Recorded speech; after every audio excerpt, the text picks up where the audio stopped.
Only on Fox tonight at 10, over 19,000 people have signed a petition calling for a judge to reconsider the prison sentence for a Greenwood woman who stabbed and killed her longtime boyfriend.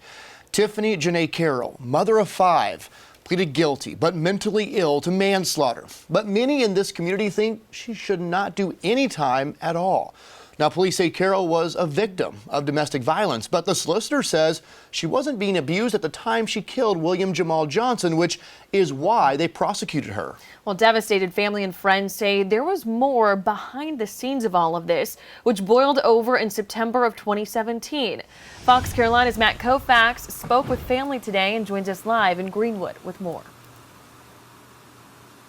Yeah, good evening, Tori and Cody. I spoke with Tiffany's sister, her grandmother, and one of her 5 children tonight. They are adamant that Tiffany was the real victim here. However, law enforcement who prosecuted this entire case dealt with the incident and all of the fallout. They say this was not a killing of self-defense. Tonight, the family just wants her home.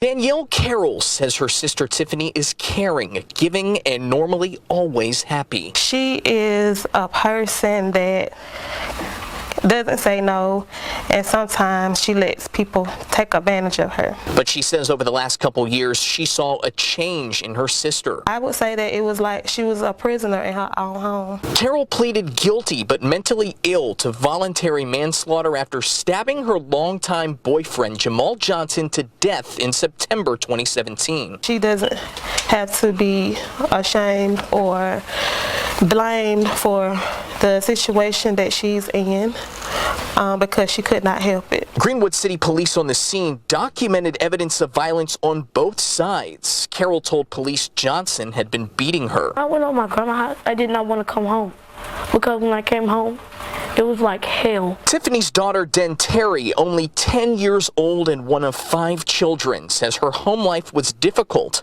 but it's hard being without her mom. I have to move away from them.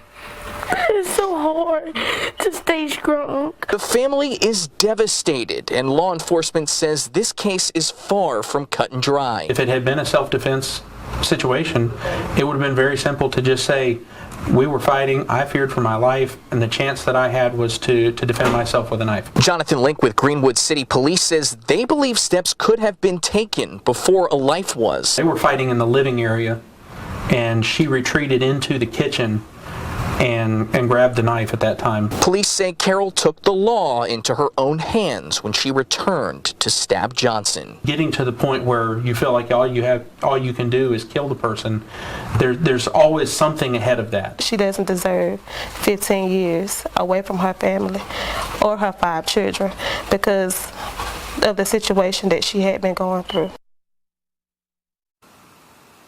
Obviously, a very, very complex case with people coming down on both sides of the fence. The family says they do plan to file an appeal.